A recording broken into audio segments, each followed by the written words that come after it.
Yo, Larry Lots back in the spot. Man, it's good YouTube.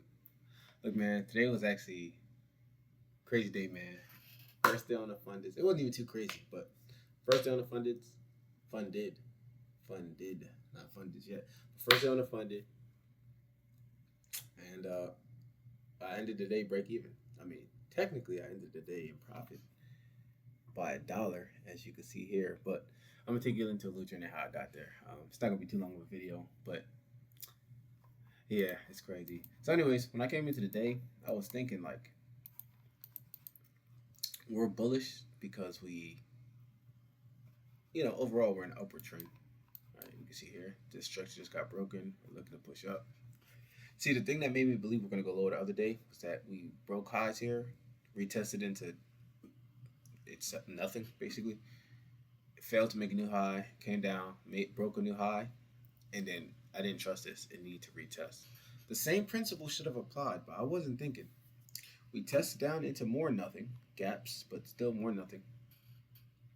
Made a new high, same thing, test nothing, make a new high, and then we retest itself. This gap, you see I had this blue line here, the gap kind of like got into my head. We started bouncing off of it. So I did think that we were going to see a buy at some point, but then I missed it. So the very first trade of the day that I saw was this. We had price break structure. I'm thinking that we still at least need to tap this line, the gap. We had a break of structure to the downside, a good retest. This wick fully retested this zone, and a break of structure again, and we closed below. Price retested up. Since it got so close to the top of this wick, I kind of psyched myself out and I didn't get in, but that was actually the perfect trade. We got right here. It gave a retest into the deepest 1 minute zone, which is the wick up to the body. This would be the highs. Gave a reverse pattern up, down, up, basically double bottom. That failed. And there was another one up, down, up, close below, retest with the wick. It would look something like this.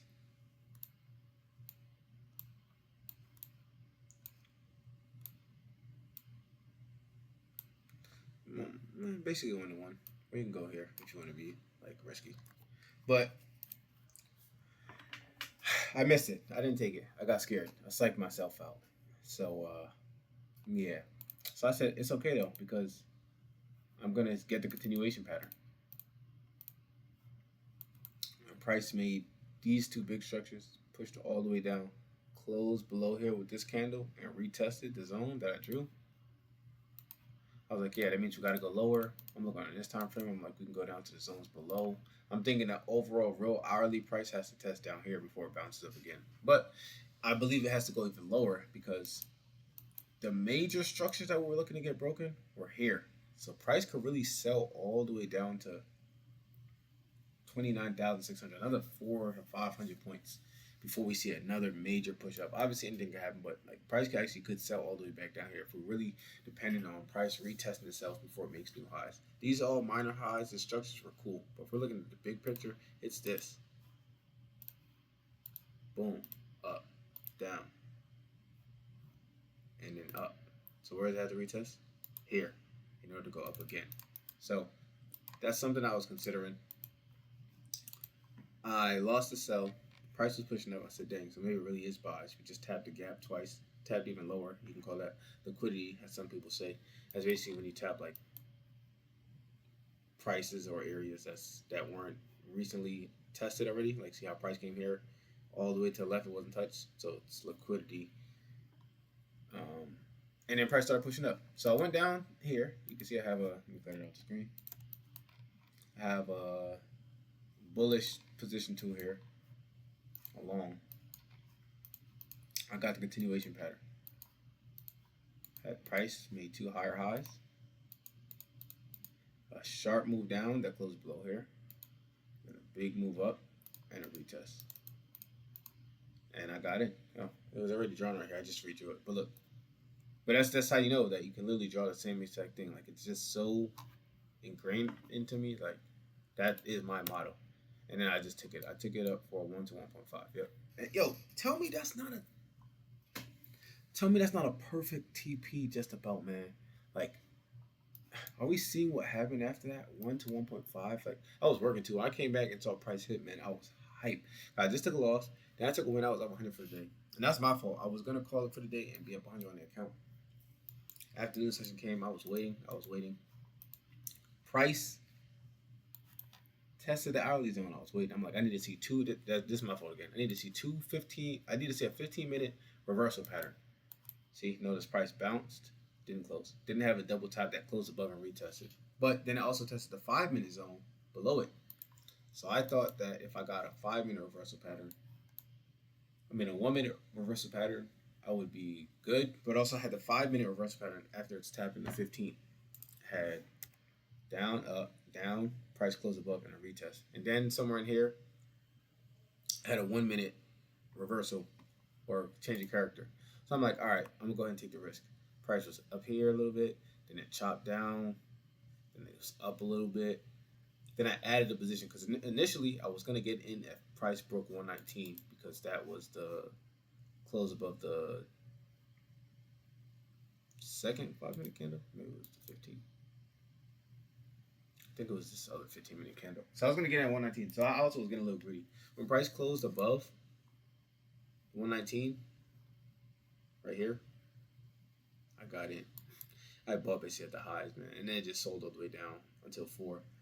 Luckily for me, right as soon as 4 hit, it was starting to do this craziness. But right as soon as 4 hit, I just closed. It did spike down just a little bit, right? To see this candle going down, I closed. What are the odds? I was up 100 something for the day. 2 micros. The way price was fluctuating right when I closed. I tried to close. I tried to see if it would push up by 3:59 to 4 o'clock, but it didn't. Right at 4, it just started taking. I closed the trade. Oh, mind you, quick little break. I'm gonna destroy the markets tomorrow, New York session. I'm gonna be when I make the next video. If you're watching this video, the next video is gonna be me making profit. That's my goal. That's my prediction. But I really like this. I wasn't even seeing how in depth these insights were. Like I know Top Step had an insight. It'll give you some, but those seem like so generic. It was like, oh, your best days are this, your worst days are this. And it also be based on like data. Your worst trading hours are this. At some point, it will be giving me that data, and I only traded during the daytime. So like it would be best and worst is during the same time, like sessions or the afternoon, which is cool. I feel like it wasn't as in depth. But this, I just really read this. Clear discipline and exiting trades. This is all from only one day's work. But I took 3 trades today. Consistent position sizing.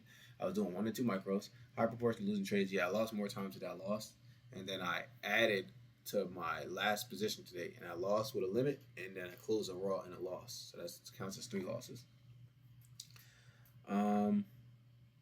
Inconsistent direction, and I think that's because I lost initially, and then I took a buy the next one. But for the rest of the day, I took all buys. But regardless, I was up $1, and I basically have a whole fresh new account. These ended up being up $3. I'm not sure why I select them. I'm trying to switch accounts. Well, anywho. Yeah, there we go. This one ended up being $3 for the day. And this account, my 50K, ended up being, I had $5 on the day to put me exactly, like, what are the odds? The wins and losses added up to put me exactly back at 50,000 on the eval flat. That's so crazy. Like, what are the odds? It was copy trading too, so it just got closed at a random spot. Like, I needed $5 and I closed at a random spot. It's so crazy. So I got a fresh start. Is it a fresh start? Is it new beginnings? I don't know. But either way, I'm ready for tomorrow. About to go in there. Gonna cook. I'm gonna make profit tomorrow. Well, another thing is I'm really like, I do want to pass because I think it's this account. No. It's this account. I'm only 450 away from passing. So if I get like 2 winning trades tomorrow, I have 2 funders, and I'll be up on the first 25K. So I'm not really trying to rush it. I kind of should have took my $100 a day today, but it's all good. Monday we had an opening gap and a bunch of other stuff. Tomorrow I'm ready. And we don't have no news this week, bro. That's like really gonna affect me. So yeah, I'm ready. 450 tomorrow. I'll pass this account. 25K is really actually like goaded. Like these might be the accounts to really get it done. So, anyways, if you watch this video, trade smart, man. If you don't trade, I'd say you definitely should learn about trading, but it's something else. If you are trading, trade smart, take your time, be patient. Most of all, follow your rules and be disciplined, man. Other than that, I'll catch you on the flip side. Peace.